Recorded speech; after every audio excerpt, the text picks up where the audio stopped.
नमस्कार दोस्तों, आपका स्वागत है फैंटेसी नॉवल ऑडियो बुक में। आज हम लेकर आए हैं एक रोमांचक और रहस्यमयी कहानी जो आपको कल्पना की एक नई दुनिया में ले जाएगी। शुरू करने से पहले एक महत्वपूर्ण सूचना। इस कहानी के सभी पात्र, स्थान, घटनाएं और नाम पूर्णतः काल्पनिक हैं। इनका किसी वास्तविक व्यक्ति, स्थान या घटना से कोई संबंध नहीं है। यदि कोई समानता पाई जाती है तो वह मात्र संयोग होगी। तो बिना किसी देरी के आइए शुरू करते हैं आज की शानदार कहानी। क्या ऐसा इसलिए था क्योंकि वे किसी बड़ी चीज के अंश थे?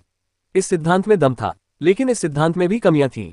यदि मानवता खंडित थी तो अन्य नस्लों का क्या वे भी खंडित थीं?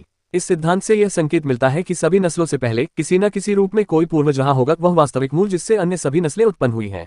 शायद मैं कुछ ज्यादा ही सोच रहा हूँ।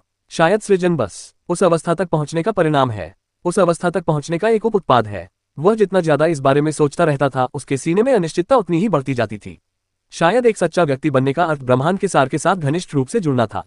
एक यात्रा, एक उत्थान। वह बात भी तर्कसंगत थी। फिर भी यह विचार उसे परेशान करता रहा।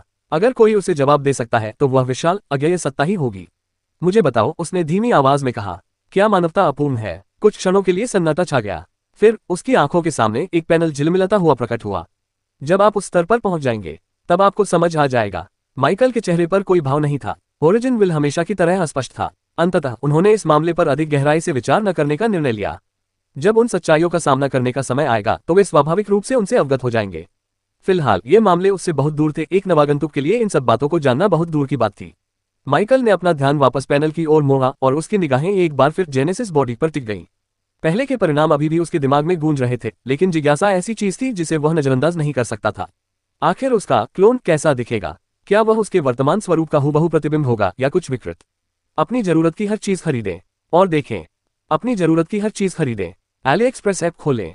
अपनी जरूरत की हर चीज खरीदें और देखें। अपनी जरूरत की हर चीज खरीदें और देखें। उसके भीतर आशा की एक छोटी सी चिंगारी जगी, लेकिन जल्द ही संदेह भी उत्पन्न हो गया। हालांकि उनके पास यह उपाधि थी, वे वास्तव में देवता नहीं थे।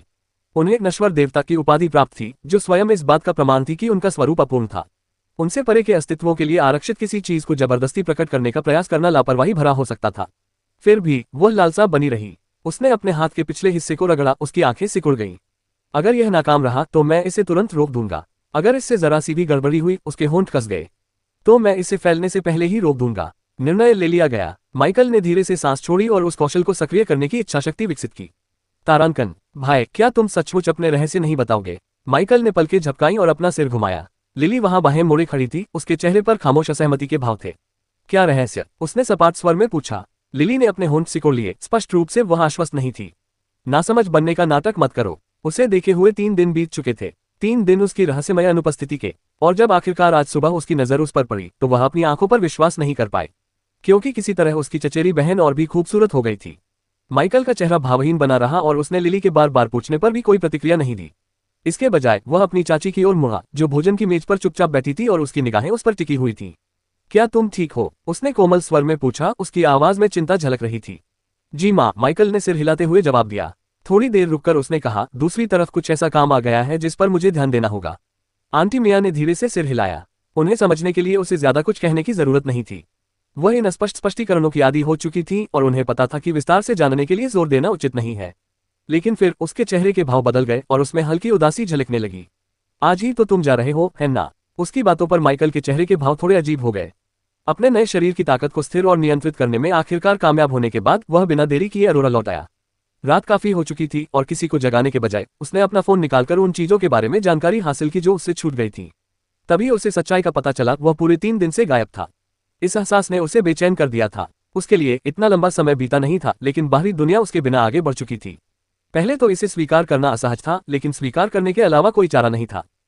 सौभाग्यवश उनकी अनुपस्थिति में कोई बड़ी घटना नहीं घटी थी। आंटी मिया ने उसके जाने के बारे में जो कहा था वह सही था। आज वही दिन था। माइकल अकादमी परिसर के लिए रवाना होने की तैयारी कर चुका था। तीसरे चरण की परीक्षा समाप्त हुए 1 सप्ताह बीत चुका था और अब अगले चरण में जाने का समय आ गया था। वह अरोरा में अकादमी परिसर की यात्रा करेगा ताकि आधिकारिक तौर पर एक नए छात्र के रूप में पंजीकरण करा सके और प्रधानाचार्य से मिल सके, जिन्होंने विशेष रूप से उससे एक निजी बैठक का अनुरोध किया था। उसका सामान पहले से ही पैक था, यहाँ तक कि घर के चारों ओर तैनात मानव आत्माओं को भी उसके ताबूत में वापस बुला लिया गया था। बेशक माइकल ने उनके लिए कुछ और ही योजना बना रखी थी। चिंता मत करो आंटी मिया, जब भी संभव होगा मैं आने की पूरी कोशिश करूंगा, माइकल ने गंभीर भाव से कहा। हालांकि उसने कोई वादा नहीं किया।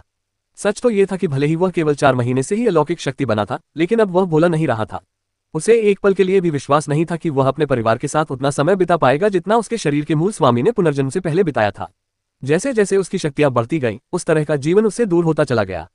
हालांकि वह एक दिन उनकी आयु बढ़ाने और उन्हें स्वयं की शक्ति प्रदान करने का तरीका अवश्य खोज सकता था, लेकिन अभी वह समय नहीं था। आंटी मिया ने सिर हिलाया, हालांकि उनके चेहरे पर कोई सुधार नहीं हुआ। उन्होंने यह मानकर अपनी नजरें वापस खाने पर झुका ली कि बातचीत खत्म हो गई है। लेकिन इससे पहले कि वह खाना फिर से शुरू कर पाती, माइकल ने दोबारा बोलना शुरू कर दिया। और मेरे पास कुछ ऐसा है जिसे मुझे आपकी देखरेख में छोड़ना है। आंटी मिया और लिली दोनों ने हैरानी से उसकी ओर देखा। माइकल ने उन्हें ज्यादा इंतजार नहीं करवाया। आप दोनों बिगिनिंग और लिली के बारे में जानते ही होंगे, है ना? अंतिम नाम का जिक्र होते ही लिली ने अपनी चचेरी बहन की ओर आंखें घुमाई, लेकिन उसने बात नहीं काटी। बेशक वे उसके मरे हुए रूप के बारे में जानते थे, वे कैसे नहीं जान सकते थे। कुछ मिनट पहले ही 1 दर्जन से अधिक लोग मूक रक्षकों की तरह घर के चारों ओर तैनात थे। बिगिनिंग और लिली नाम की उस अमर टाइटन की बात करें तो उन्होंने आंटी मिया और उनकी बेटी पर और भी गहरा प्रभाव छोड़ा। उस टाइटन ने लिली के साथ मेकअप सेशन भी किए थे, जिससे माइकल लगातार हैरान था। उनकी हैरान निगाहों को देखकर माइकल ने हल्की सी सांस छोड़ी और अपनी आत्मा में झांका। उसके हाथ में हथेली के आकार का एक ताबूत प्रकट हुआ, जिसकी सतह एक अशुभ सी चमक से हल्की हल्की जगमगा रही थी। दोनों महिलाओं को उस अजीब कलाकृति को समझने का मुश्किल से ही समय मिला था कि उसके अंदर से एक आकृति बाहर निकली। लिली आश्चर्य से पलकें झपकाने लगी। ताबूत से जो आकृति अचानक प्रकट हुई, वह एक लड़का था। वह लगभग उसकी ही उम्र का लग रहा था, अधिकतम 15 वर्ष का, और उसकी लंबाई और सहज व्यक्तित्व कुछ जाना पहचाना सा लग रहा था। उसके लंबे काले और लहराते बाल माइकल के बालों जैसे ही थे, और जब उसकी नजर ऊपर उठी तो उसकी दोनों हरी आंखें हल्की सी चमक उठी। लिली की सांसें पल भर के लिए थम गईं।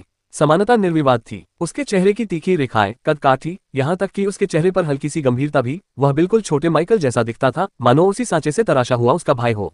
दोस्तों, चलिए मैं आप लोगों से परिचय कराता हूँ, माइकल ने स्थिर स्वर में कहा। वो कुछ क्षणों के लिए रुका, फिर बोला, ये विदूषक है। ये समझने के लिए कि जेस्टर अब अरोरा में क्यों खड़ा था और उसके पास रहने के लिए शरीर भी क्यों था, किसी को कुछ घंटे पहले की घटनाओं का पता लगाना होगा। तारांकन। माइकल ने गहरी सांस ली और उस कौशल को सक्रिय करने की इच्छाशक्ति विकसित की। उसके शरीर में कंपन होने लगा क्योंकि उसकी त्वचा से रक्त का सार रिसने लगा। उसके बाद ऊर्जा की धारा बह निकली और अंत में उसकी आत्मा का एक टुकड़ा प्रकट हुआ।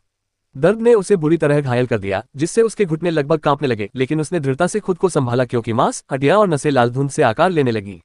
उन्हें जल्द ही एहसास हुआ कि अधिक सार तत्व डालकर वे पात्र को और मजबूत बना सकते हैं, लेकिन इसका तुरंत ही विपरीत प्रभाव पड़ा। उनके अपने गुण धूमिल हो गए।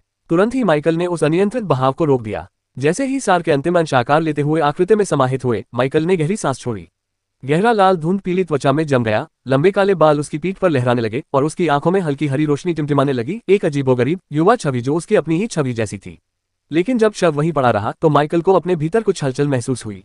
उसकी अंतरात्मा ने फुसफुसाते हुए कहा कि यह प्रक्रिया तय नहीं है, वह इसे अपने हिसाब से ढाल सकता है। उसके शरीर में एक सिहरन दौड़ गई। उसे अनगिनत रास्ते दिखाई दे रहे थे, नसें जिन्हें मोड़ना था, हड्डियां जिन्हें मजबूत करना था, नसें जिन्हें अपने शरीर से अलग आकार देना था। अगर वह चाहता तो इस आकृति को और भी तीक्ष्ण, तेज और कठोर बना सकता था। वह मानव शरीर की नींव को फिर से बना सकता था। फिर भी यह उनका पहला प्रयास था। अब लापरवाही का मतलब या तो जहाज को पूरी तरह नष्ट करना होगा या इससे भी बुरा, खुद को नुकसान पहुंचाना। माइकल ने खुद पर नियंत्रण रखा। उसने लाल धुंध को स्वाभाविक रूप से बदलने दिया जो उसकी अपनी संरचना की नकल कर रही थी। फिर भी उन्होंने जानबूझकर एक बदलाव किया।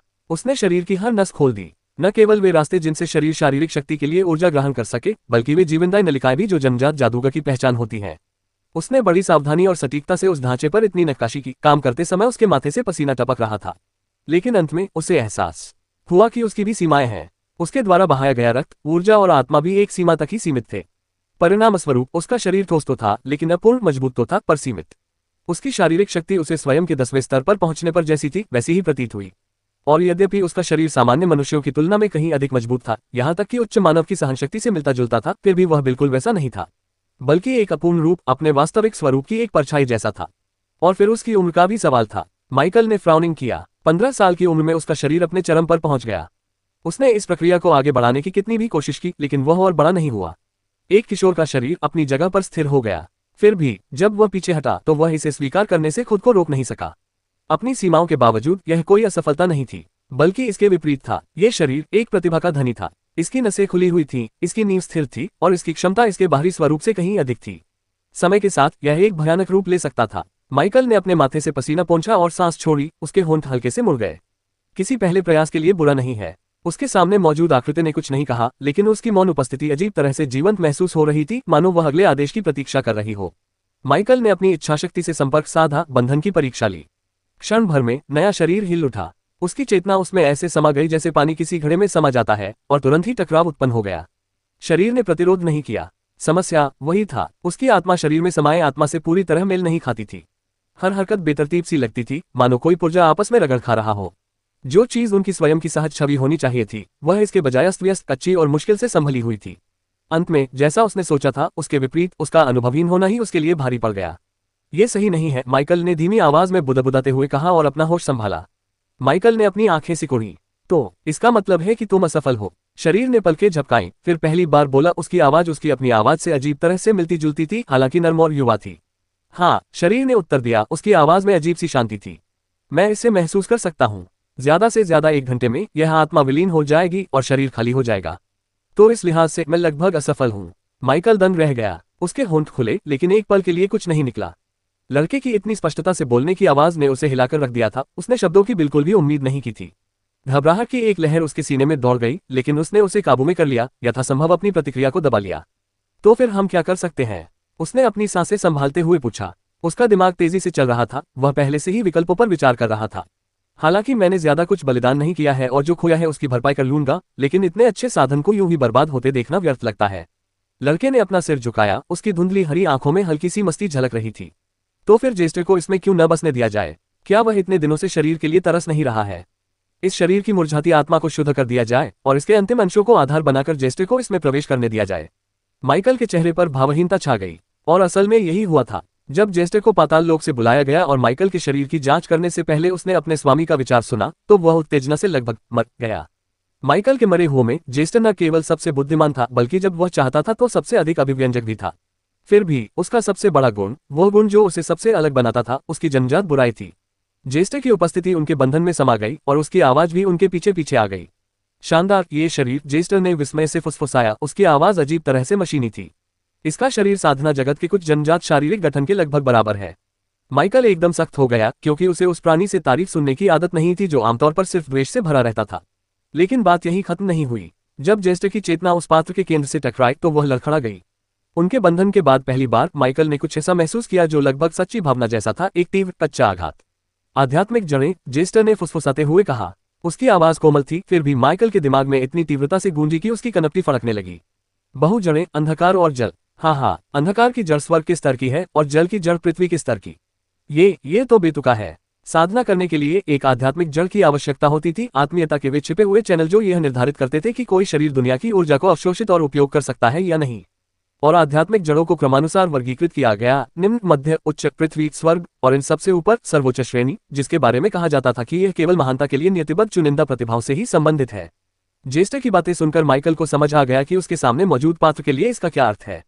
जेस्टर के मुस्कुराते चेहरे को, जो उसके युवा रूप जैसा दिख रहा था, घूरते हुए माइकल को कुछ घंटे पहले हुई उनकी कुछ बातचीत याद आ गई।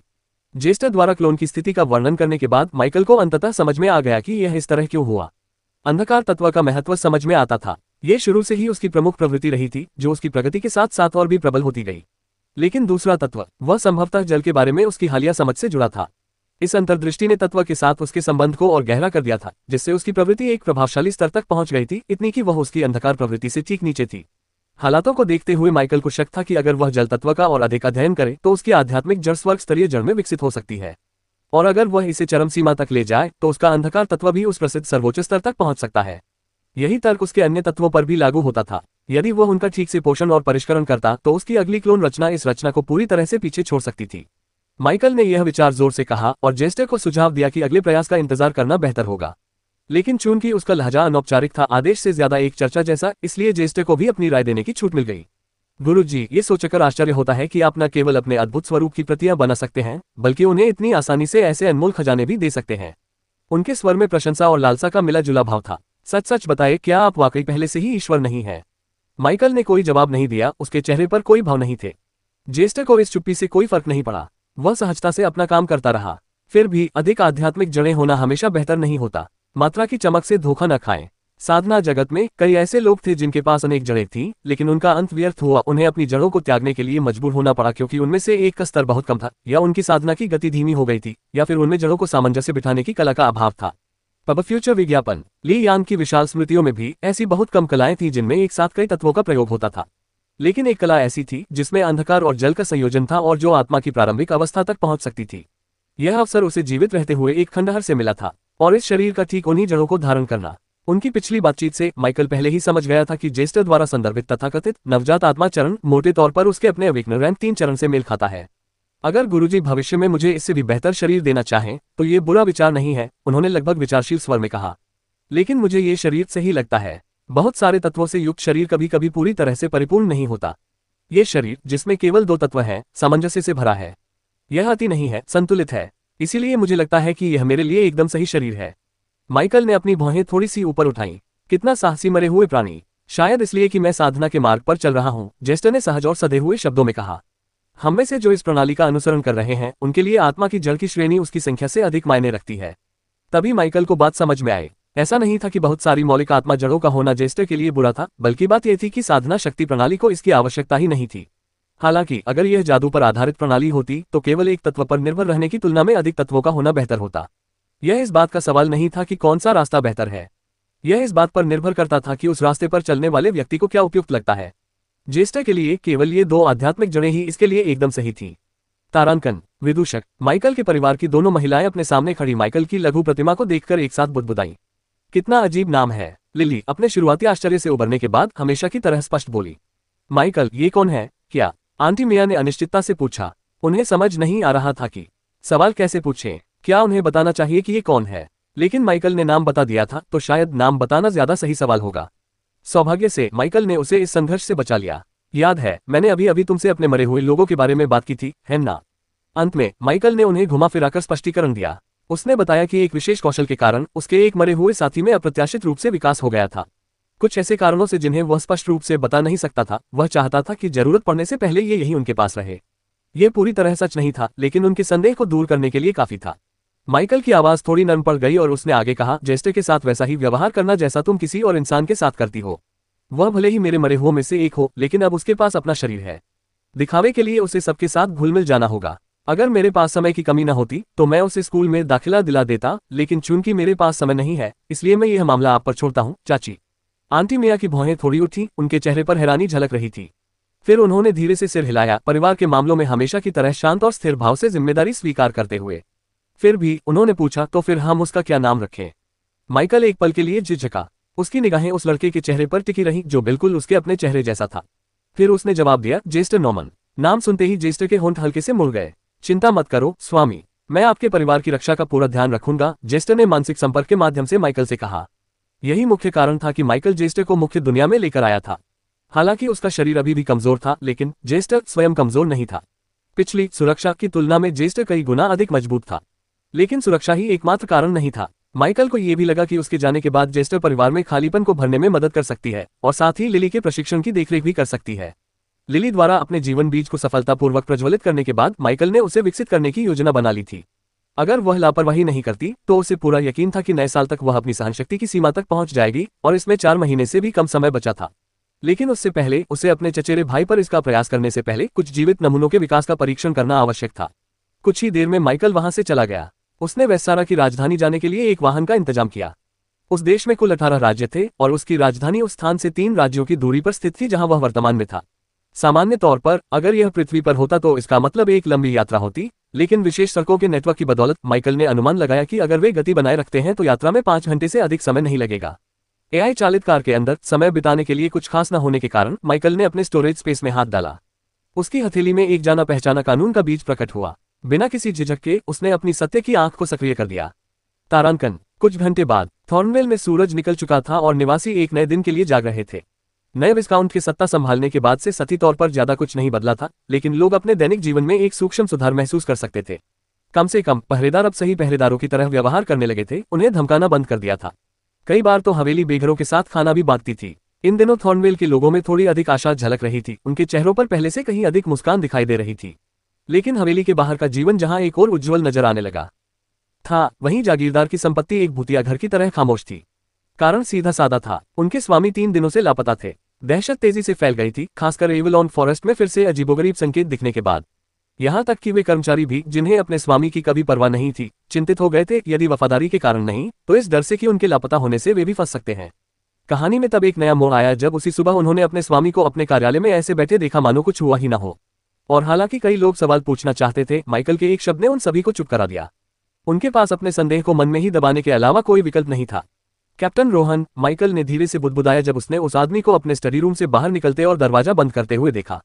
हालांकि रोहन ने उसे गहरी और सूक्ष्म नजर से देखने के अलावा कुछ नहीं पूछा था, माइकल को यकीन था कि उस आदमी को शक हो गया था। जंगल में हुए हंगामे और खुद के गायब होने के बाद अगर रोहन को शक न होता तो यह अजीब बात होती। पहले माइकल को ऐसी बातों की चिंता होती थी, उसे कोई भी ऐसी चीज नापसंद थी जिससे बेवजह ध्यान आकर्षित हो। लेकिन अब 8 रैंक 3 एंडेर उसके अधीन है और वह खुद एक असली रैंक 3 से लड़ सकता है, इसलिए अब उसे इन बातों की उतनी परवाह नहीं है। उसके विचार तेजी से बदल गए। जब तुम यहाँ हो ही गए हो तो अभी भी क्यों छिप रहे हो? माइकल ने कमरे के किसी विशेष कोने की ओर देखे बिना जोर से कहा। 1 सेकंड बीता, 2 सेकंड, फिर अंधेरे से एक आकृति उभरी। वह लायरा थी। सुप्रभात, उस काले बौने ने सम्मान के साथ अभिवादन किया। माइकल ने उसकी आवाज में छिपे सूक्ष्म लहजे को नजरअंदाज कर दिया और केवल लापरवाही से सिर हिला दिया। चूंकि आप इतनी जल्दी यहाँ आ गए हैं, मुझे संदेह है कि आप मेरे बारे में चिंतित थे। लायरा चुप रही, जवाब देने में असमर्थ। उसकी सबसे कीमती छलावरण कला इस युवक के सामने एक बार फिर नाकाम हो गई थी, और साथ ही वह उनके बीच हुए अनुबंध के माध्यम से उसके जीवन और मृत्यु को भी नियंत्रित करता था। माइकल अच्छी तरह जानता था कि उसे उसकी कोई चिंता नहीं थी। अगर कुछ था भी तो बस एक ही बात की चिंता थी कि वह जिंदा वापस लौटेगा या नहीं, और वह भी माइकल के लिए नहीं बल्कि खुद माइकल के लिए। उसकी आत्मा को बांधने वाले अनुबंध को केवल 3 तरीकों से ही रद्द किया जा सकता था। 1, अगर माइकल से अधिक शक्तिशाली कोई प्राणी इसे जबरदस्ती तोड़ दे, हालांकि इससे जवाबी कार्रवाई का खतरा था। दूसरा, यदि माइकल स्वयं उसे रिहा करने का विकल्प चुनता है। तीसरा, यदि माइकल की मृत्यु हो जाती है तो ये बंधन स्वाभाविक रूप से टूट जाएगा। दुर्भाग्यवश उनमें से कोई भी रास्ता उसकी पहुंच से बाहर लग रहा था। सबसे बुरी बात यह थी कि उसे महसूस हो रहा था कि वह पहले से ज्यादा मजबूत हो गया है। लायरा ने आखिरकार चुप्पी तोड़ी। उसने धीमी आवाज में कहा, मैंने इस इलाके के आसपास अंधेरे में कई लोगों के मिंडराते होने का आभास किया है। उसकी आंखें सिकुड़ गईं। उनका ध्यान हवेली पर केंद्रित है। माइकल की भौहें उठी, हालांकि उसके चेहरे पर कोई खास बदलाव नहीं आया। उसे आश्चर्य नहीं हुआ। मैं समझ गया। और क्या आप जानते हैं कि वे कहां से हैं? जैसे ही उसने ये सवाल पूछा, उसका दिमाग पहले से ही कई संभावनाओं पर विचार कर रहा था।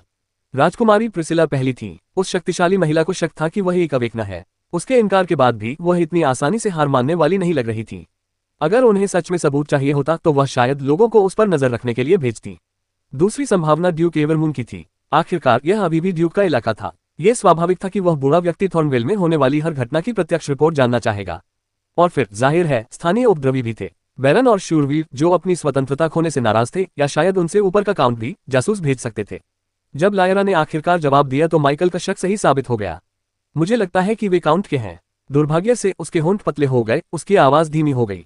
मैं पकड़े जाने के जोखिम के बिना ज्यादा गहराई से जांच नहीं कर सकी।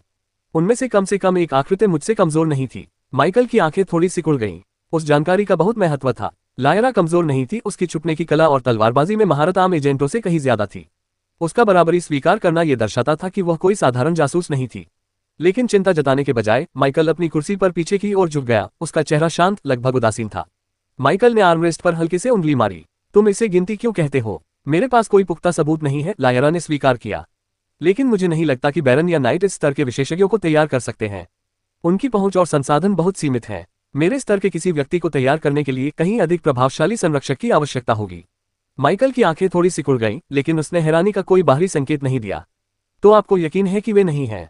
हाँ, उसने दृढ़ता से कहा। भले ही वह काउंट न हो, लेकिन वह बैरन और नाइट से ऊपर का कोई व्यक्ति होना चाहिए।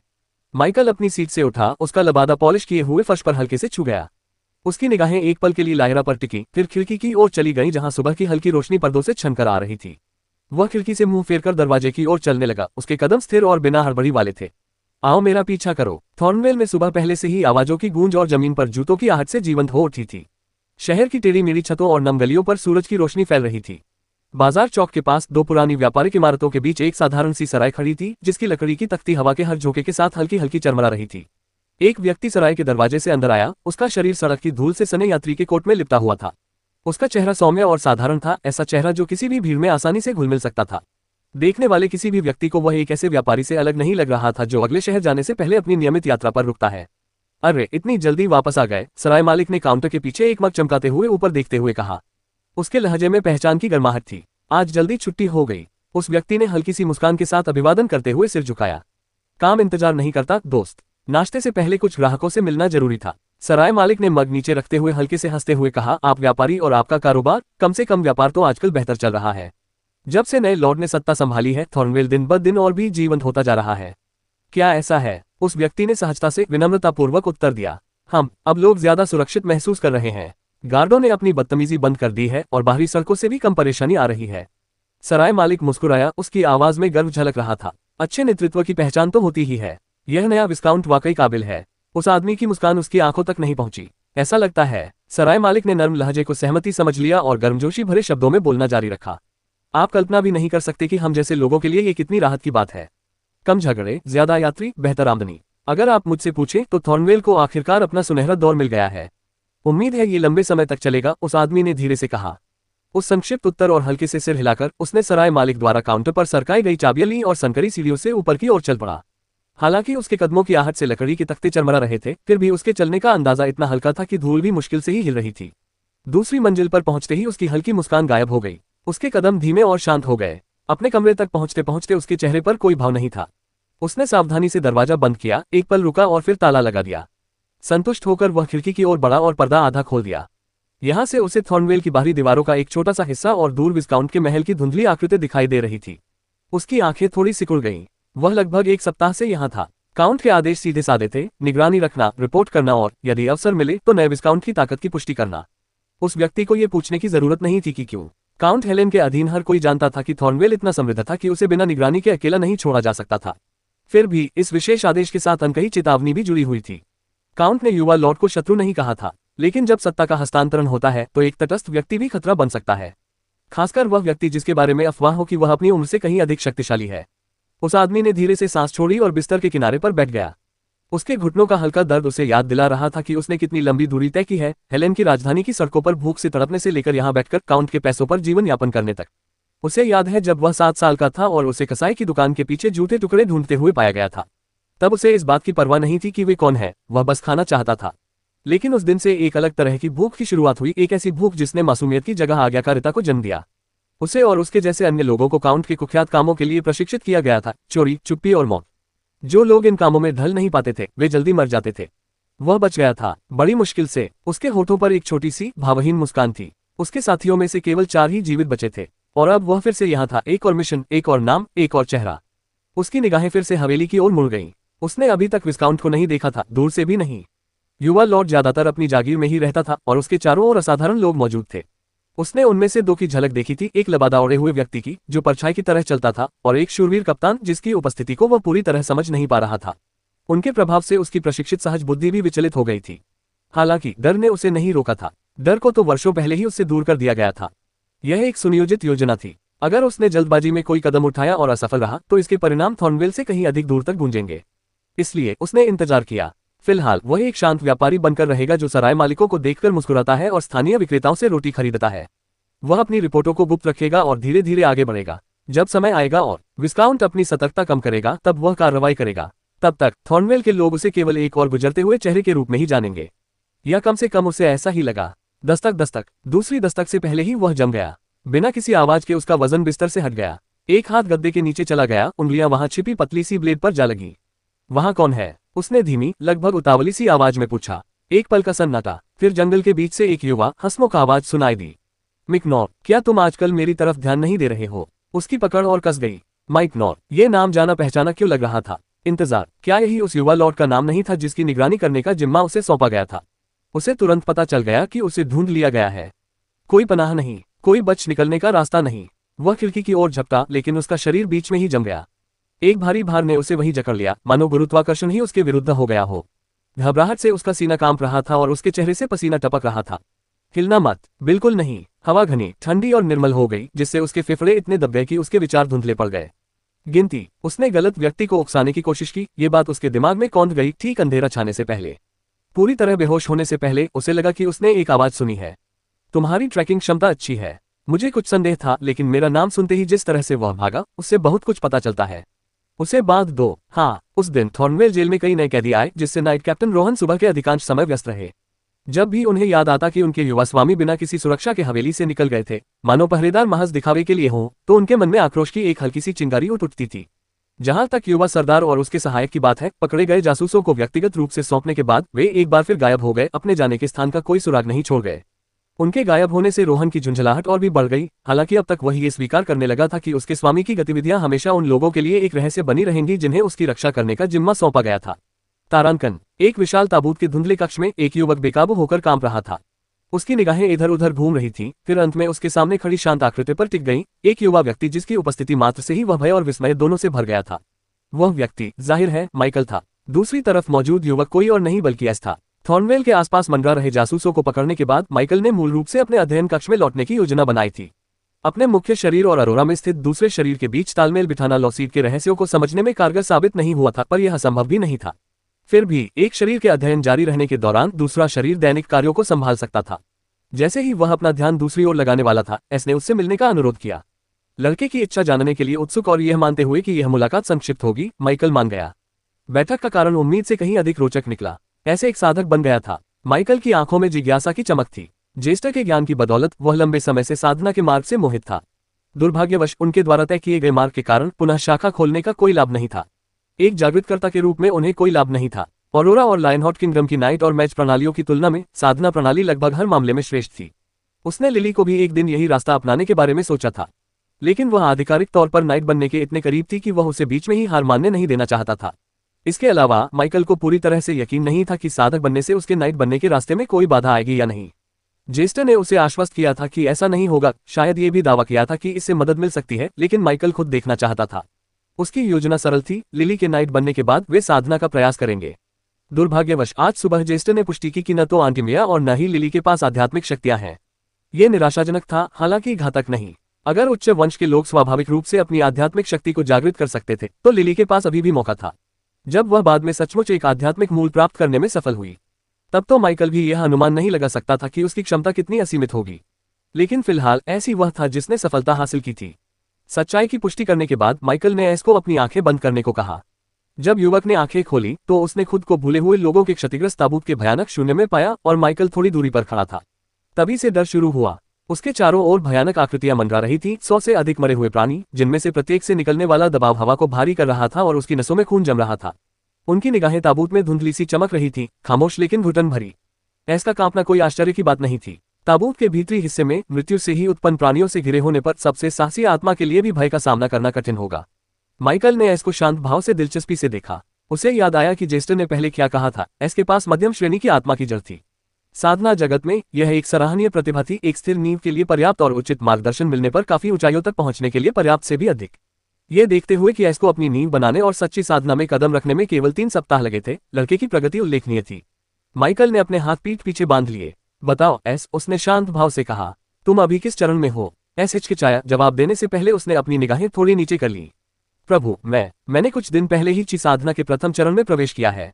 माइकल ने उत्सुकतावश सिर हिलाया। Pub future ads. उसकी जिज्ञासा और भी बढ़ गई। वह हमेशा से यह सोचता रहा था कि इस दुनिया में साधना से किस प्रकार की क्षमताएं प्राप्त होती हैं, और अब उसके सामने इसका जीता जागता उदाहरण था।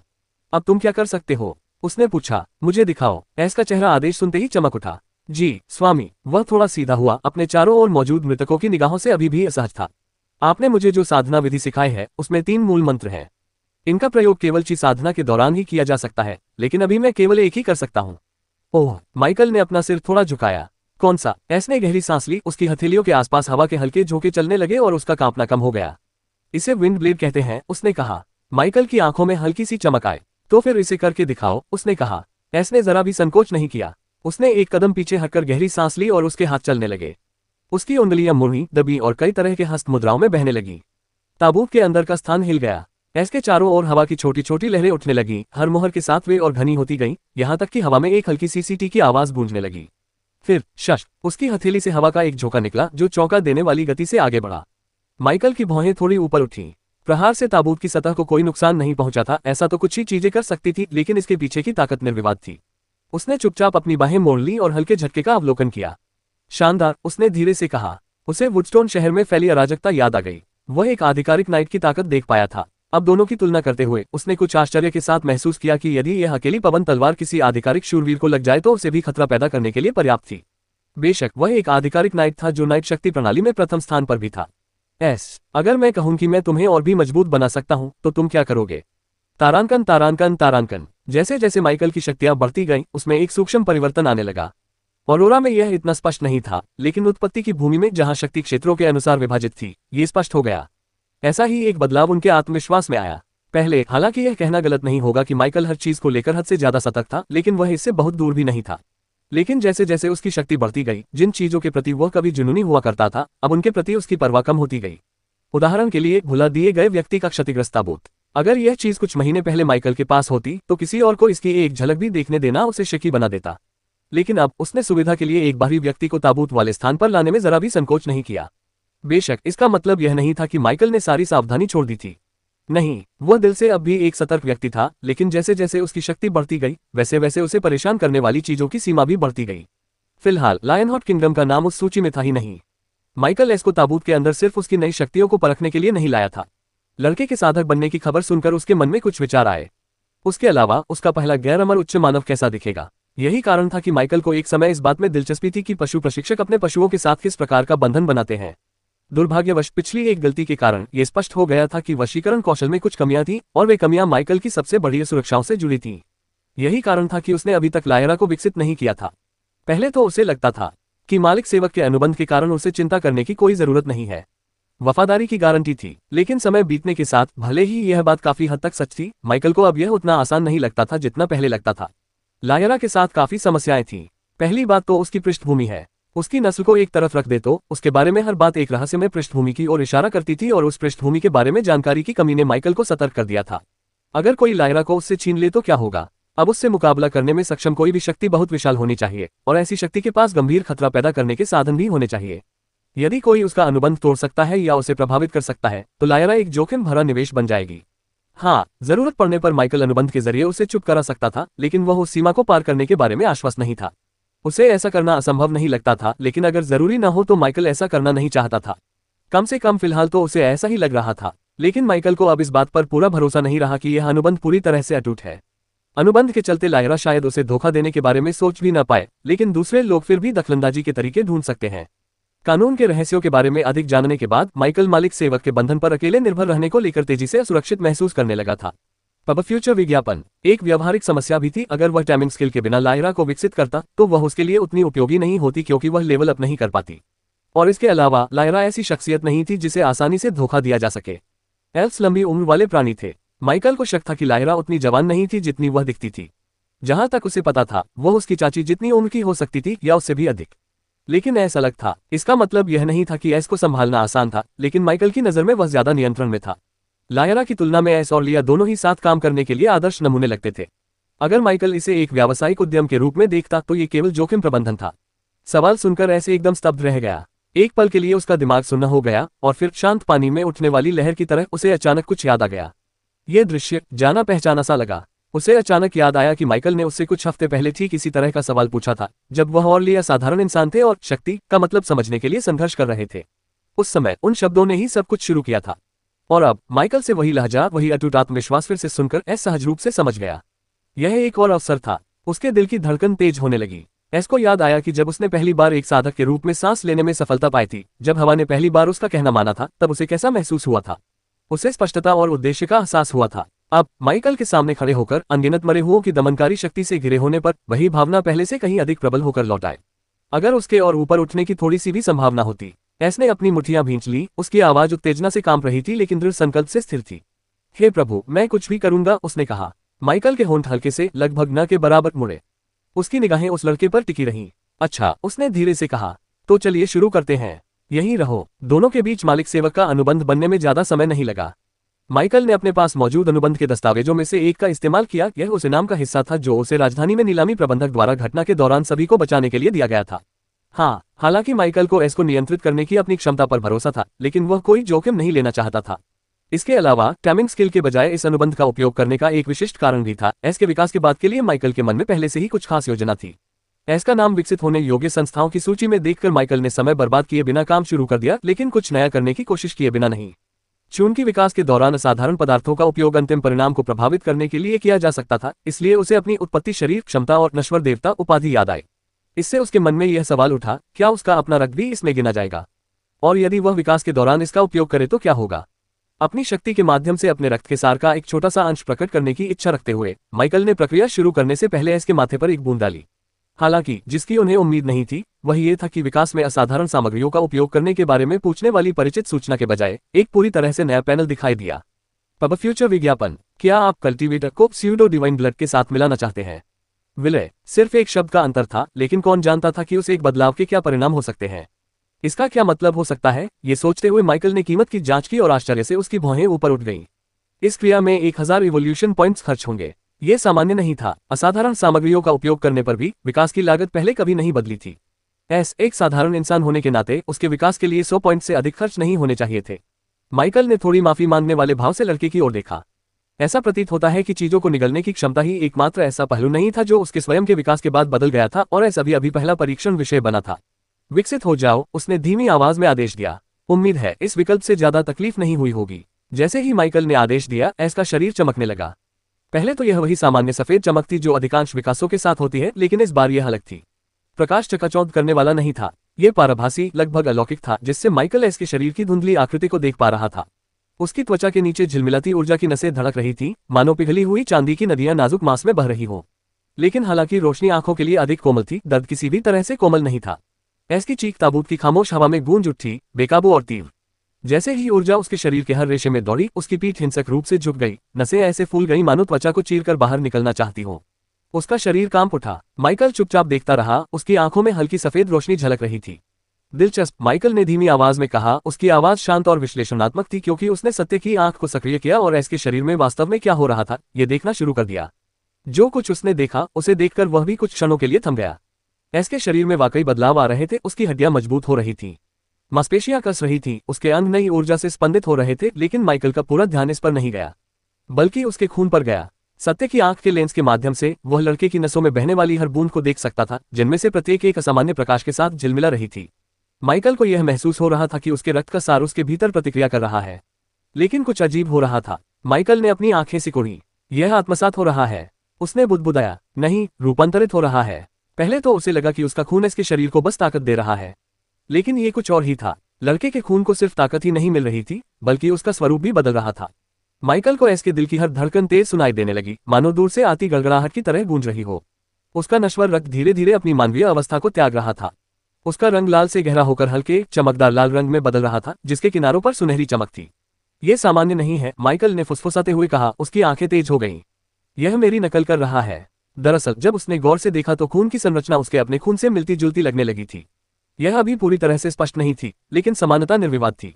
माइकल को आश्चर्य की एक लहर महसूस हुई, जिसके बाद एक हल्की सी रोमांच की अनुभूति हुई। क्या मैंने अभी अभी एक नकली जेनेसिस शरीर बनाया है? सच कहें तो माइकल केवल एक सिद्धांत का परीक्षण करना चाहता था। यह देखना चाहता था कि क्या उसका रक्त विकास की दिशा को महत्वपूर्ण रूप से बदलने के लिए पर्याप्त मूल्यवान है। जैसा कि उसे संदेह था, उसकी उपाधि, नस्लीय परिवर्तन और अद्वितीय शारीरिक बनावट के कारण उसके रक्त का सार सामान्य से बहुत अलग था। दरअसल अब उसे एहसास हुआ कि यह शायद उस रक्तसार से भी अधिक शक्तिशाली था जिसका उपयोग उसने लकी को विकसित करते समय किया था। हालांकि माइकल के मन में कई विचार कौंध रहे थे, लेकिन उसकी निगाहें एस पर टिकी रहीं और वह पूरी प्रक्रिया को बड़ी बारीकी से देखता रहा। लड़के के चारों ओर की चमक मंद पड़ने लगी। घूमती हुई प्रकाश की किरणें धीरे धीरे उसके शरीर में समाहित होने लगीं, जब तक कि केवल एक हल्की लाल आभा शेष नहीं रह गई, जो उसकी धड़कन के साथ ताल मिलाते हुए स्पंदित हो रही थी। फिर माइकल के दिमाग में सिस्टम की जानी पहचानी घंटी की आवाज गूंज उठी। कल्टीवेटर का स्यूडो डिवाइन ब्लड के साथ विलय हो गया है और सफलतापूर्वक विकसित होकर ब्लड सर्वेंट बन गया है। माइकल की आंखें थोड़ी सिकुड़ गईं, उसके चेहरे के भाव समझ से परे थे। रक्त सेवक। इससे पहले कि वह इस बारे में सोच पाता, सूचनाओं की एक और श्रृंखला सामने आ गई। नए गुण अनलॉक हुए, दिव्य प्रतिध्वनि और सेवक का चिन्ह। नए कौशल प्राप्त किए। और देखें, और देखें, और देखें, और देखें। रक्त संवेदन मास्टर की क्षमता मास्टर को रक्त संबंध के माध्यम से अपने सेवक को महसूस करने और उसका पता लगाने की अनुमति देती है। पुनर्योजी नसें सेवक प्राकृतिक उपचार को बहुत तेज करती हैं और गंभीर अंग या हाथ पैर के नुकसान के बाद भी ठीक होने में मदद करती हैं। रक्तजनित प्रवर्धन सेवक रक्त के सार का उपयोग करके शारीरिक शक्ति, चपलता और बोध क्षमता को अस्थायी रूप से बढ़ाता है। शक्ति में वृद्धि स्वामी के रक्तवंश के साथ तालमेल पर निर्भर करती है। सेवक का जागरण स्वामी और सेवक के बीच एक सीधा संबंध स्थापित करता है, जिससे स्वामी की चेतना अस्थायी रूप से सेवक के शरीर में प्रवेश कर जाती है। इस दौरान सेवक को स्वामी की शक्ति का एक अंश प्राप्त होता है, जिससे उसकी शक्ति, बोध और नियंत्रण में अत्यधिक वृद्धि होती है। हालांकि लंबे समय तक इस अवस्था में रहने से सेवक के शरीर और मन पर गंभीर दबाव पड़ सकता है, जिससे उसकी चेतना नष्ट हो सकती है या वह अपनी पहचान खो सकता है। माइकल ने एक बार पलकें झपकाईं। उसकी आंखों में सामने मंडराते सिस्टम पैनल की हल्की रोशनी झलक रही थी। जिसे उसने एक साधारण प्रयोग समझा था, वह पूरी तरह से कुछ और ही बन गया था। यह कोई मामूली सुधार नहीं था। सिस्टम द्वारा अभी अभी वर्णित बातों को समझने की कोशिश करते हुए माइकल की उंगलियां धीरे धीरे उसकी बांह पर थपथपा रही थीं। यह कोई नकली जेनेसिस बॉडी नहीं है। इसे नकल भी नहीं कह सकते। इसे उसकी नकल कहने के बजाय माइकल ने मानो एक तरह से उसकी संतान ही बना दी हो। यह एहसास उसे चुपचाप और गंभीरता से झकझोर गया। उसने अपना सिर थोड़ा झुकाया, उसकी आवाज में हल्की सी जिज्ञासा थी। क्या मैंने अभी अभी अपना ही एक कमजोर रूप बना लिया है? यह कुछ बिल्कुल नया, अंतर महत्वपूर्ण था। एक उत्पत्ति शरीर उसका विस्तार था, उसके अस्तित्व का एक हिस्सा था। लेकिन ये रक्त सेवक अपने आप में एक अलग अस्तित्व था, जो न केवल वफादारी से बल्कि साझा सार से भी बंधा हुआ था। वफादारी का जिक्र करने के पीछे एक वजह थी। ऐसा इसलिए हुआ क्योंकि माइकल को जल्दी ही कुछ एहसास हो गया। मालिक सेवक के अनुबंध के बिना भी वह इसे महसूस कर सकता था। महज एक विचार से वह इसकी जान ले सकता था। यह उनके रिश्ते का चरम पहलू था। हालांकि इसका सौम्य पक्ष कहीं अधिक दिलचस्प था और अपने तरीके से खतरनाक भी। कुछ परीक्षणों और उनके बीच के संबंध के सावधानीपूर्वक अवलोकन के माध्यम से माइकल ने पाया कि वह इसके विचारों को सूक्ष्म रूप से प्रभावित कर सकता है। यदि वह वास्तव में चाहे तो वह लड़के को अपना आदर करने के लिए प्रेरित कर सकता है, न केवल एक गुरु के रूप में बल्कि एक देवता के रूप में। इसके लिए केवल एक आदेश, कुछ सुनियोजित निर्देश ही पर्याप्त थे, जो उन दोनों के बीच बहने वाली साझा रक्तरेखा में समाहित थे। इस एहसास का काफी महत्व था। इस खुलासे का माइकल के लिए कई कारणों से बहुत महत्व था, जिससे उसके लिए कई संभावनाएं खुल गईं। हालांकि अभी उन पर विचार करने का समय नहीं था। उन्हें अभी भी कुछ काम निपटाने थे और फिलहाल इसका मतलब था एस पर ध्यान केंद्रित करना। एस ने धीमी सी कराह भरी। उसका शरीर कांपा, फिर स्थिर हो गया। दर्द की गूंज अभी भी उसकी हर सांस में समाई हुई थी। धीरे धीरे, लगभग सावधानी से उसने ताबूत के भूरे रंग के स्थान से खुद को ऊपर उठाया। उसकी हरकतें कमजोर थी लेकिन सधी हुई थी। देखते ही माइकल की निगाहें तेज हो गईं। ये परिवर्तन केवल आंतरिक नहीं था। एस के कभी छोटे सुनहरे बाल अब लंबे हो गए थे, कंधों तक पहुंच रहे थे और पीले बालों के बीच काले रंग की धारियां थीं, शुरू में पतली लेकिन धीरे धीरे फैलती हुई स्याही की तरह। उसकी त्वचा पहले से ज्यादा गोरी हो गई थी। ये किसी स्त्री की कोमल सुंदरता तो नहीं थी, फिर भी उस खुरदरी झुर्रीदार त्वचा से बिल्कुल अलग थी, जो किसी ऐसे व्यक्ति की होती है जिसने कठिनाइयां झेली हों। माइकल की नजर नीचे की ओर गई और उसने एस की लंबाई में आए मामूली बदलाव को भी देखा। उसकी लंबाई थोड़ी बढ़ गई थी, मुश्किल से 1 इंच, लेकिन इतनी कि ध्यान देने लायक थी। अब उसके शरीर में एक हल्का सा संतुलन था। उसके खड़े होने के तरीके में मानो राजसी शान थी। लेकिन इन बदलावों की वजह से माइकल नहीं रुका, बल्कि एस की आंखों ने उसे रोक दिया। जब लड़के ने आखिरकार अपनी नजरें ऊपर उठाईं और उनकी आंखें मिलीं, तो माइकल एक पल के लिए स्तब्ध रह गया। एस की पुतलियां हरी हो गई थी, चमकीली और गहरी, ठीक वही रंग जो माइकल और उसके रैंक 3 इंडेर के भीतर जल रहा था। हरा। माइकल ने धीरे से बुदबुदाते हुए उसे गौर से देखा। बिल्कुल मेरे जैसा। माइकल के चेहरे पर थोड़ी नरमी आई, हालांकि उसकी निगाहें विश्लेषणात्मक बनी रहीं। उसने कुछ और भी देखा, कुछ सूक्ष्म लेकिन अजीब तरह से दिल को छू लेने वाला। उसे एस के करीब होने का एहसास हुआ। यह उस तरह का रिश्ता नहीं था जो भरोसे से पैदा हुआ हो। जैसे जैसे वह एस को देखता गया, उसे एहसास होता गया कि उसके प्रति जो हल्की सी गर्माहट वह महसूस कर रहा था, वह स्वाभाविक नहीं थी, वह जन्मजात थी। माइकल ने धीरे से सांस छोड़ी। तो बात यह है, उसने बुदबुदाया। उसे तुरंत समझ आ गया कि इसका कारण क्या है, उनका साझा रक्त संबंध। उन्हें जोड़ने वाला धागा केवल आध्यात्मिक या प्रतीकात्मक नहीं था, यह एक उच्च स्तर का जैविक बंधन था। उनके सार आपस में प्रतिध्वनित हो रहे थे और उस प्रतिध्वनि ने उसके भीतर सद्भावना की एक चिंगारी जगा दी। सौभाग्यवश इसका प्रभाव उसके दिमाग पर इतना गहरा नहीं पड़ा। उसकी इच्छाशक्ति अब ऐसी किसी भी चीज से कहीं अधिक मजबूत थी। फिर भी उसने मन में यह बात बिठा ली, अगर मैं इसे महसूस कर सकता हूं तो उसे भी ऐसा ही महसूस होना चाहिए। उसने अपना हाथ थोड़ा ऊपर उठाया। उसकी आंखें हल्की हरी चमक उठी क्योंकि उसने सत्य की आंख को पुनः सक्रिय कर दिया था। वह देखना चाहता था कि यह परिवर्तन कितना गहरा हुआ है। एस पर नजर पड़ते ही उसके दिमाग में ज्ञान की उज्ज्वल धाराएं उमड़ने लगीं। इस वरदान का उपयोग करना एक थका देने वाला काम था, लेकिन जैसे जैसे इसमें उसकी दक्षता बढ़ती गई, हर बार इसका उपयोग करने से उसका नियंत्रण, उसकी समझ और उसकी सहनशक्ति निखरती गई। माइकल ने अपना हाथ थोड़ा ऊपर उठाया। उसकी आंखें हल्की हरी चमक उठी क्योंकि उसने सत्य की आंख को पुनः सक्रिय कर दिया था। वह देखना चाहता था कि यह परिवर्तन कितना गहरा हुआ है। जैसा कि उसे आशंका थी, एस की साधना क्षमता में जबरदस्त बदलाव आ गया था। माइकल की भौहें थोड़ी ऊपर उठीं। उसकी आध्यात्मिक जड़ें बढ़ गईं। विकास से पहले एस के पास केवल एक ही जड़ थी, एक पवन आत्मा जड़। लेकिन अब माइकल की दृष्टि में 3 अलग अलग जड़ें चमक रही थीं, जिनमें से प्रत्येक का अपना रंग और स्पंदन था। पवन की परिचित नीली धारा के साथ साथ अब अंधकार का प्रतिनिधित्व करने वाली एक गहरी आभा और जल का प्रतीक एक शांत हल्का नीला धागा भी मौजूद था। हवा और अंधेरा दोनों उच्च श्रेणी के, पानी मध्यम श्रेणी का। माइकल को आश्चर्य नहीं हुआ। वास्तव में उसके मन में कहीं न कहीं इस परिणाम की पहले से ही उम्मीद थी।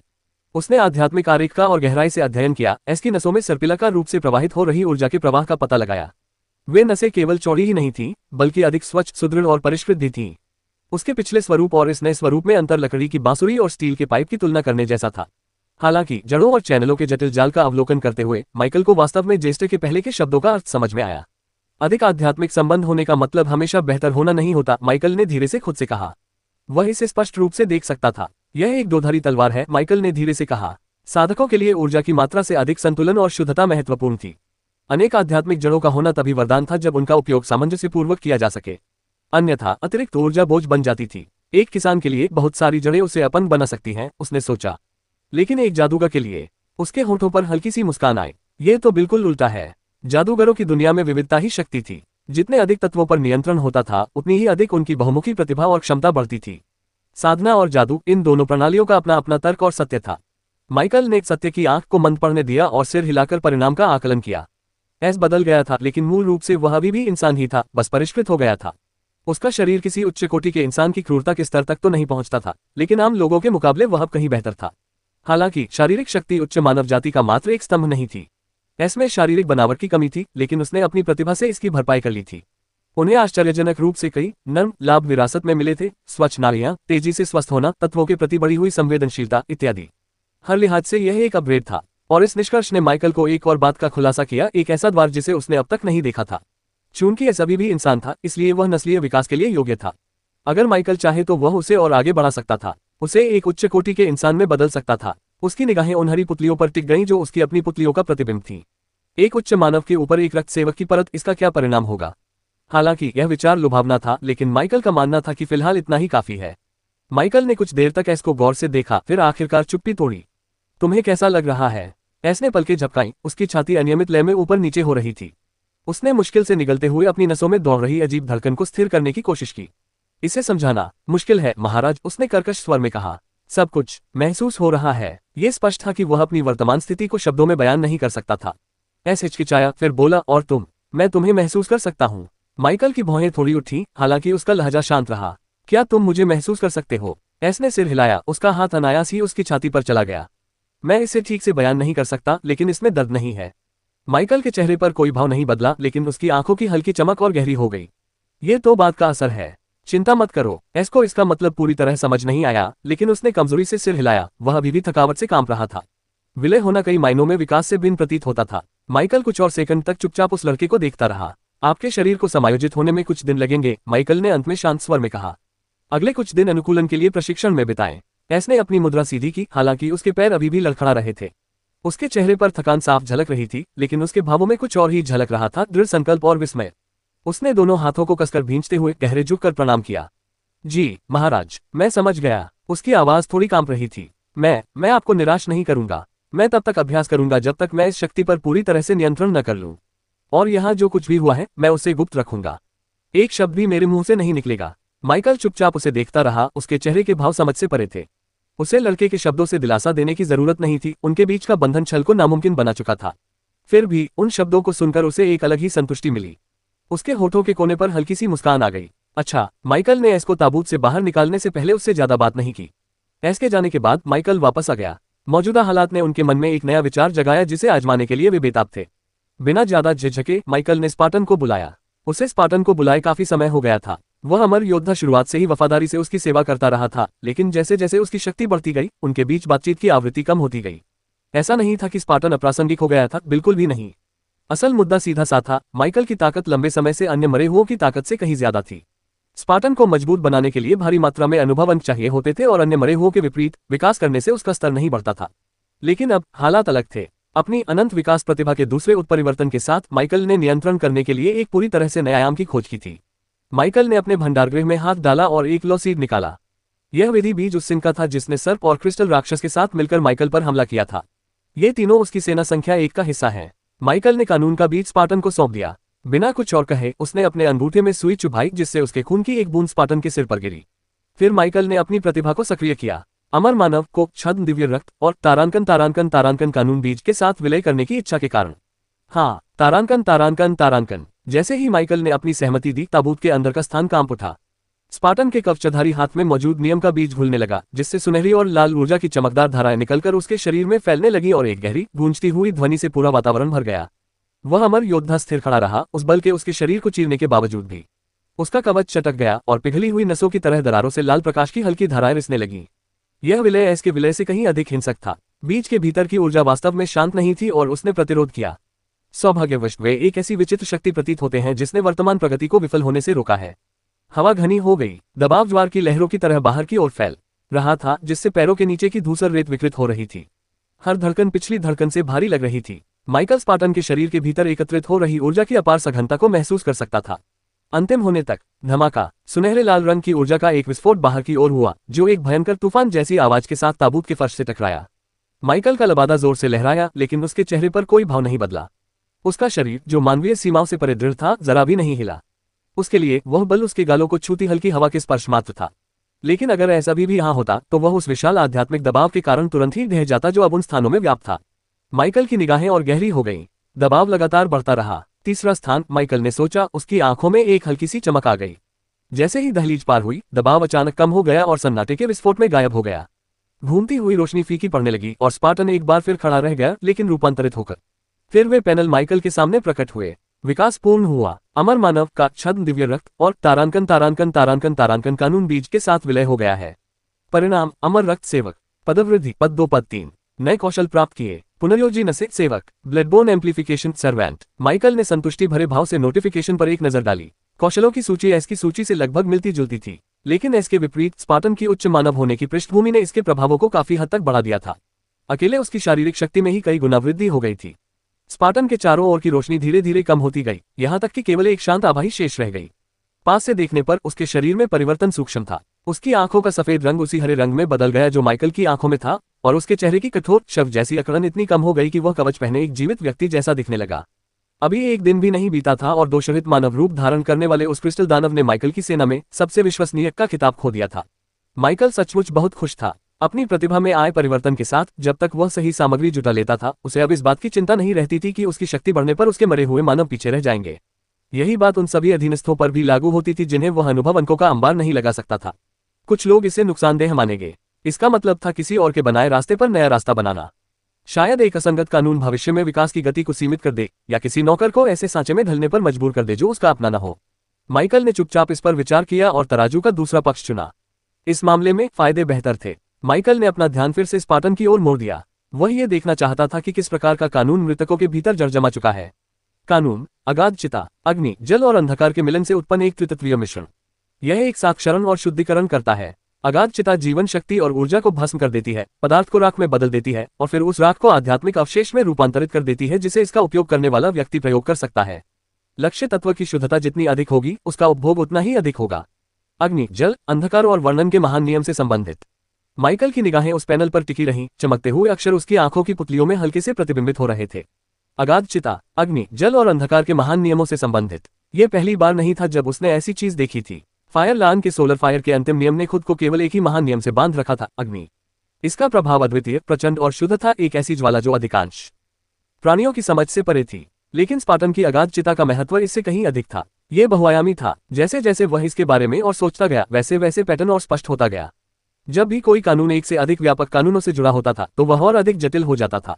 ये केवल शक्ति का मामला नहीं था, बल्कि कार्य का भी मामला था। सोलर फायर जैसे एकल स्रोत नियम अधिक सटीक होते हैं, माइकल ने धीमी आवाज में कहा, सीधे और केंद्रित। लेकिन जो नियम कई बड़े नियमों से जुड़े होते हैं, वे व्यापक, लचीले और एक से अधिक कार्य करने में सक्षम होते हैं। इसका मतलब यह नहीं था कि एक पक्ष दूसरे से ज्यादा मजबूत था। हमेशा की तरह ज्यादातर मामलों में यह इस्तेमाल करने वाले पर निर्भर करता था। माइकल ने स्पार्टन की ओर इशारा करते हुए कहा, अपने कानून को प्रकट करो। कवचधारी मरे हुए लोगों ने तुरंत आज्ञा का पालन किया। अगले ही पल स्पार्टन की हथेली के ऊपर एक काली लौ अचानक प्रकट हो उठी। यह कोई साधारण आग नहीं थी। लौ तरल पदार्थ की तरह लहरें बना रही थी। फिर भी अपने जल समान रूप के बावजूद उससे निकलने वाली ऊष्मा ने उसके आसपास की हवा को विकृत कर दिया। माइकल ने अपनी आंखें सिकुड़ी। तो यह है अगाध चिता। यह दृश्य विरोधाभास लगभग काव्यात्मक था। पानी के आकार की लौ जो लावा से भी अधिक गर्म जल रही थी। पहले तो उसके मन में कुछ विचार कौंधे, लेकिन उसने तुरंत उन्हें खारिज कर दिया। ऐसे नियम जिन्हें वह पूरी तरह समझ नहीं पा रहा था, उनके साथ लापरवाही से खिलवाड़ करना उचित नहीं था।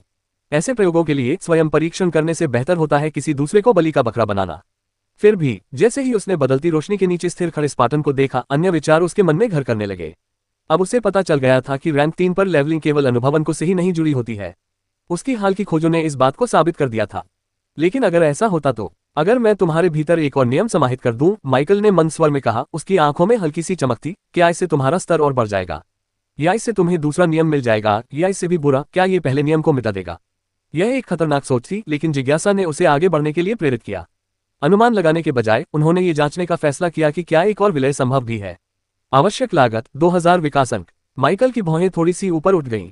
तो यह संभव है, उसने धीमी आवाज में कहा, लेकिन लागत दोगुनी हो गई। 2000 विकास अंक। उसने एक गहरी आह भरी और सोचते सोचते स्क्रीन को बंद कर दिया। अभी नहीं। माइकल मूर्ख नहीं था। वह साहसी हो सकता था, यहां तक कि जरूरत पड़ने पर लापरवाह भी, लेकिन वह अपनी सीमाएं जानता था। एक तो उसके पास दांव लगाने के लिए कानून के बीच बहुत कम बचे थे। तीसरे दर्जे के राक्षस आम शिकार नहीं थे, और जो आयामी दरारों से निकले थे, उसकी निगाहें थोड़ी गंभीर हो गईं। ये सामान्य नहीं है, इन जीवों में कुछ तो गड़बड़ जरूर है। माइकल ने इंतजार करने का फैसला किया। जब उसके पास और बीज होते थे या जब वह किसी एक बीज को सफलतापूर्वक समझ लेता था और उसे दोबारा उसकी आवश्यकता नहीं होती थी, तब वह फिर से कोशिश करता था। तारांकन। जैसे ही उत्पत्ति की भूमि में माइकल अपने काम में व्यस्त हो गया, औरोरा में माइकल, जिसने अब अंततः स्पार्टन की प्रगति से उत्पन्न होने वाली प्रतिक्रिया को नियंत्रण में कर लिया था, ने धीरे धीरे अपनी नजर अपने आसपास के वातावरण पर डाली। फिलहाल माइकल जिस एआई चालित कार में था, वह पहले ही राजधानी राज्य में प्रवेश कर चुकी थी, जहां उसकी अकादमी स्थित थी, और अब उसी शहर में घूम रही थी जहां प्रतिष्ठित संस्थान स्थित होने की बात कही जाती है। खिड़की की ओर थोड़ा झुकते हुए माइकल की निगाहें हलचल भरे शहर पर टिक गईं। उनकी आंखों में होलोग्राफिक विज्ञापनों की जगमगाती नियॉन रंगत झलक रही थी, और वह चुपचाप इस शहर और उन दो शहरों के बीच के अंतर का अवलोकन कर रहे थे जिनमें वह पहले रह चुके थे। काफी अंतर है, उसने धीमी आवाज में बुदबुदाया। उनके पूर्व के शहरों में एक भी तैरता हुआ उपकरण देखना इतना दुर्लभ था कि लोगों का ध्यान आकर्षित कर लेता था, कुछ ऐसा जो उन्हें विस्मय से रुककर देखने पर मजबूर कर देता था। लेकिन यहाँ हालांकि अभी भी आम नहीं थे, वे अब अजीब या दोबारा देखने लायक नहीं थे। चिकने डिलीवरी पॉट स्थिर उड़ान पथों में ऊपर से सरकते थे, कुछ पैकेज ले जा रहे थे तो कुछ जिलों के बीच माना से भरे कोर का परिवहन कर रहे थे। सुरक्षा ड्रोन अनुशासित सटीकता के साथ चौराहों पर गश्त कर रहे थे, उनके स्कैनर भीड़ पर नजर रखते हुए हल्की नीली किरणें उत्सर्जित कर रहे थे। ऊपर कांच की इमारतें होलोग्राफिक प्रोजेक्शन से जगमगा रही थीं जो हर कुछ सेकंड में बदल रही थीं। कुछ गगनचुंबी इमारतें तो स्वयं ही होलोग्राम थीं। जो कभी कांच की इमारत हुआ करती थी, वह कुछ ही मिनटों में स्टील के विशालकाय ढांचे या प्रकाश के एक जगमगाते मंदिर जैसी दिखने लगती थी। माइकल का ध्यान क्षण भर के लिए नीचे चल रहे राहगीरों के बीच से तेजी से भागते एक छोटे से धातु के प्राणी पर गया। एक यांत्रिक लोमड़ी। ये रुककर बिल्ली के आकार की एक और मशीन को सूंघने लगा। उसकी पूंछ आश्चर्यजनक रूप से सुंदर ढंग से हिल रही थी। फिर वह एक गली में भाग गया। यांत्रिक पालतू जानवर, ये तो बिल्कुल नया है, माइकल ने धीमी आवाज में कहा। उसकी निगाहें शांत आकर्षण के साथ उन पर टिकी हुई थी। उसे आश्चर्य हुआ कि यह कैसे काम करता है और इसकी कार्यप्रणाली कैसी है। उस विचार को एक तरफ रखते हुए वह अपनी सीट पर पीछे झुक गया। आंखें आधी बंद थीं और उसकी अनुभूति धीरे धीरे पूरे शहर में फैल रही थी। यहाँ सिर्फ तकनीकी अलग नहीं लग रही थी, बल्कि अलौकिक उपस्थिति भी अलग महसूस हो रही थी। ऊर्जा का घनत्व कहीं अधिक था। वह हर दिशा में अनेक ऊर्जा संकेतों को महसूस कर सकता था, कुछ मोमबत्ती की रोशनी की तरह धुंधले तो कुछ भाले की तरह तीखे और सघन। शूरवीर, वास्तविक शूरवीर सड़कों पर खुलेआम घूम रहे थे। मेरे पिछले शहरों में मैंने महीनों में मुश्किल से मुट्ठी भर शूरवीर देखे थे, माइकल ने मन ही मन सोचा। यहाँ एक ही जिले में दर्जनों हैं और उनमें से कुछ तो बहुत शक्तिशाली हैं। कार की एआई आवाज धीरे से सुनाई दी। अनुमानित आगमन समय 6 मिनट।